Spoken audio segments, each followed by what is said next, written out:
আসসালামু আলাইকুম সবাইকে, যে যেখান থেকে আমার আজকের ভিডিওটা দেখছেন। আশা করি সবাই ভালো আছেন। আলহামদুলিল্লাহ আমিও ভালো আছি। আজ 2 দিন থেকে প্রচুর বৃষ্টি হচ্ছে।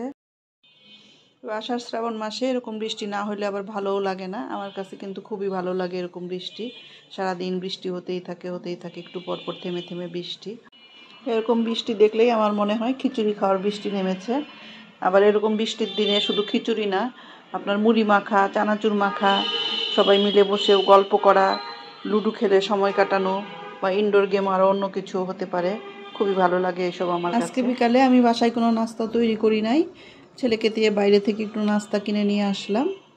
বাসায় ছেলে মেয়ে আমি 3 জনই আছি, 3 জনেই একটু খাবো। ভাবলাম যে আমাদের বাসার পাশে গলিতে একটা ফুচকার দোকান আছে, সেখানে চটপটি ফুচকা বিক্রি করে, চাইলে বসে খাওয়াও যায়, আবার বাসায় পার্সেল আনা যায়। তো আমি ছেলেকে দিয়ে নিয়ে আসলাম। এই দোকানের চটপটির চেয়ে আমার কাছে ফুচকাটা বেশি ভালো লাগে। আমি প্রায়ই ফুচকাটা নিয়ে আসি এখান থেকে। চটপটির এই টকটা খেতে কার কার ভালো লাগে? আমার কিন্তু খুব ভালো লাগে। আমি ফুচকা খাওয়া শেষ করেও এই টক পানিটা এমনি এমনি চামচ দিয়ে খাই। সবাই একসঙ্গে বসে পড়েছি, যার যার ফুচকা সেই বানিয়ে খাবো। প্লেটে ফুচকাগুলোকে ঢেলে নিলাম।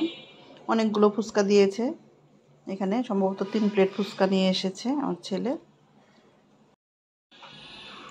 ফুচকাগুলো বেশ মচমচে ছিল, টকের স্বাদটাও খুব ভালো লাগলো। টক ঝাল মিষ্টির ব্যালেন্সটা খুবই ভালো ছিল।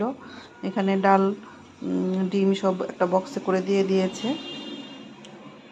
আমার ছেলে ফুচকা বানানো শুরু করে দিয়েছে, ওরটাও রেডি করে নিচ্ছে।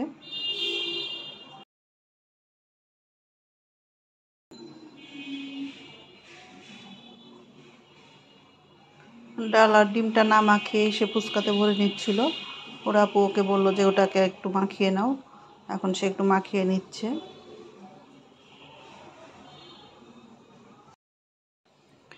যাই হোক, সহজের মধ্যে বিকালের নাস্তাটা কিন্তু ভালোই হলো আজকে।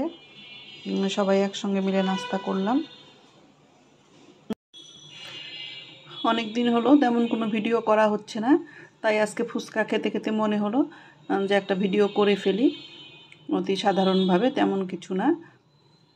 তারপরও আপনারা যদি কার কেমন লাগলো বলবেন, ভালো লাগলেও বলবেন, খারাপ লাগলেও বলবেন, কোনো সমস্যা নেই। সবসময়ই ভাবি এখন থেকে ভিডিও করা শুরু করব, কিন্তু আসলে করা হয় না আমার সেইভাবে। একটা করি তো আবার কতদিন থাকে না খবর, আবার একটা করি। কিন্তু ভাবি যখনই একটা করি তখন ভাবি যে এখন থেকে আবার সুন্দর করে শুরু করব, নতুন করে শুরু করব, কিন্তু আসলে করা হয় না। আমার শুধু খালি মানুষেরটা দেখাই হয়, আমি বসে বসে খালি মানুষেরটা দেখেই যাই, কে কী বানাচ্ছে, কে কী করছে। আমার দেখতেও খুব ভালো লাগে। সেই দেখতে দেখতেই কিন্তু আমার এই ভালো লাগাটা, ভিডিও তৈরি করার ভালো লাগাটা আমার মধ্যে তৈরি হয়েছে। সেখান থেকেই আমি ভিডিও তৈরি করা শুরু করেছি। যাই হোক, করতেছি, একটু একটু করে আগাচ্ছি, চেষ্টা করে যাচ্ছি। দেখা যাক কতটুকু করতে পারি। আপনারা সাপোর্ট করলে, পাশে থাকলে আমি নিশ্চয়ই এগিয়ে যাব আপনাদের সাথে সহযোগিতায়।